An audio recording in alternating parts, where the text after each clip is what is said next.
Toute l'équipe est très heureuse de vous accueillir pour ce nouveau 14 juillet.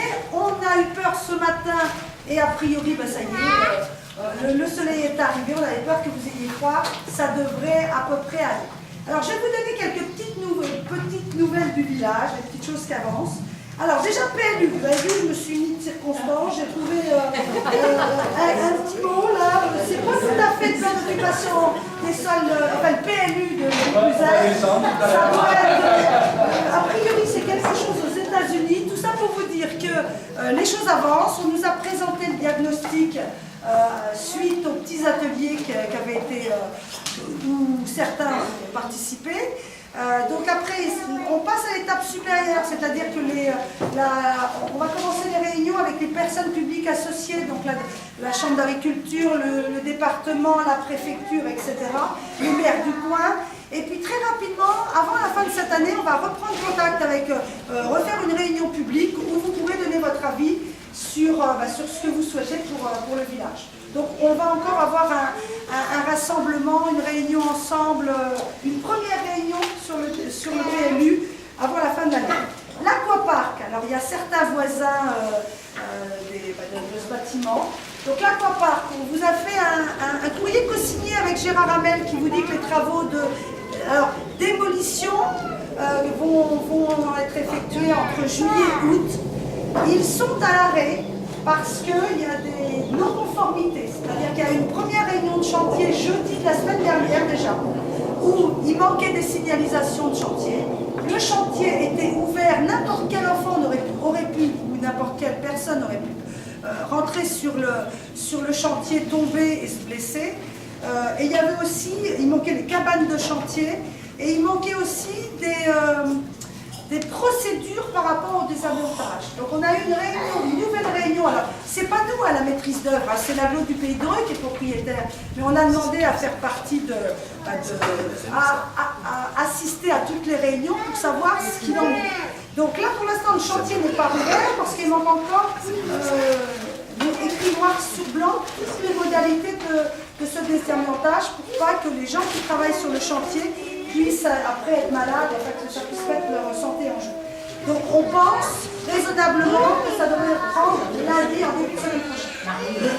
Ensuite, la maîtrise d'œuvre assainissement. Donc là les choses bougent aussi, puisque avec Eric et puis toujours avec la Groupe du Pays Dreux, on va assister à une audition de 5 cabinets qui sont proposés de faire la maîtrise d'œuvre. Vous savez, je vous ai dit qu'on allait, on en a déjà parlé plusieurs fois, qu'on allait regarder pour chacune des habitations, pour le village, quelle allait être la solution la meilleure en termes d'assainissement collectif, et surtout pour chacune des habitations, ce que ça allait coûter. Moi, nous restons toujours sur la même idée, c'est-à-dire à un moment donné, faire une réunion publique avec vous, vous dire ce que ça va coûter, et globalement, qu'on choisisse ensemble si on fait ou si on ne fait pas du collectif, parce qu'automatiquement du collectif ça va coûter. Donc ça avance, c'est le 20, donc c'est la semaine prochaine. On va dans un premier temps faire l'audition de ces 5 cabinets, puis après effectivement il y a l'appel d'offres, donc ça va évoluer. Donc je pense que ça ne sera pas fini, on avait espéré que ce soit fini pour la fin de cette année 2016, je pense que ce sera plutôt courant premier semestre 2017, ça a pris un peu de temps. L'année dernière, ici même, je vous parlais de l'extinction de l'éclairage public l'été. Et donc, on renouvelle, c'est-à-dire vous avez peut-être constaté, depuis la fin de l'école, l'éclairage public est complètement éteint toute la nuit. Et à partir, quelques jours avant la rentrée, on va reprendre nos habitudes de minuit, 6 h du matin.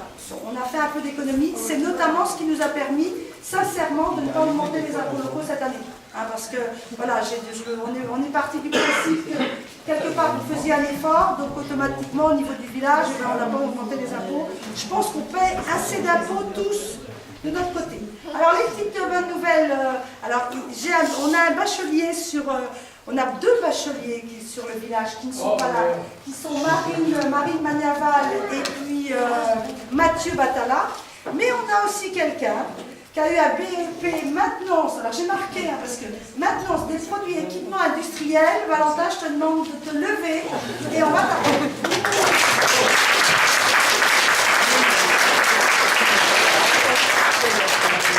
Alors j'ai bientôt fini ma note, mais malgré tout, alors je tiens à saluer notre doyenne, qui est là avec nous aujourd'hui, Madame Brûlé. Alors, automatiquement, je fais aussi un petit coucou à notre ancien doyen. On a changé de doyen. Il faut que je regarde vraiment avec précision quel est notre nouveau doyen. J'aurais dû le faire avant. Puis, voilà. Il y avait notre ancien doyen qui était notre voisin, qui était Monsieur Lambert, Yves Lambert, que vous connaissez tous, qui a beaucoup œuvré pour notre village, qui nous a quittés au mois de juin dernier. Et de là-haut, il doit être très heureux, parce qu'en fait, c'est son petit-fils et sa belle-fille qui reprennent la maison. Donc, ils sont nos voisins directs. Donc, c'est avec beaucoup d'émotion que je vous présente Nicolas, Stéphanie, Quentin et Garance Lambert.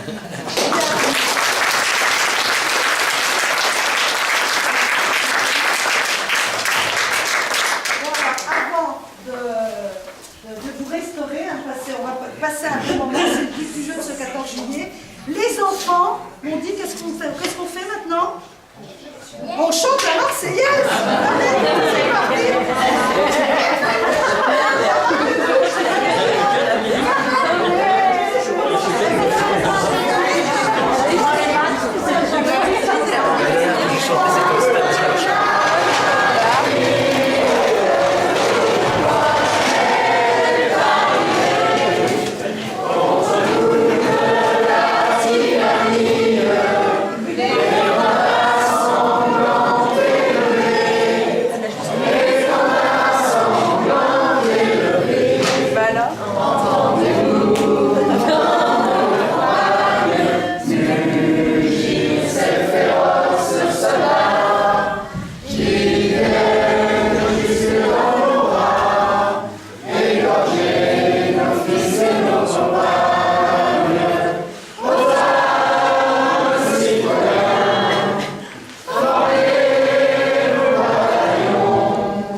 Merci, madame.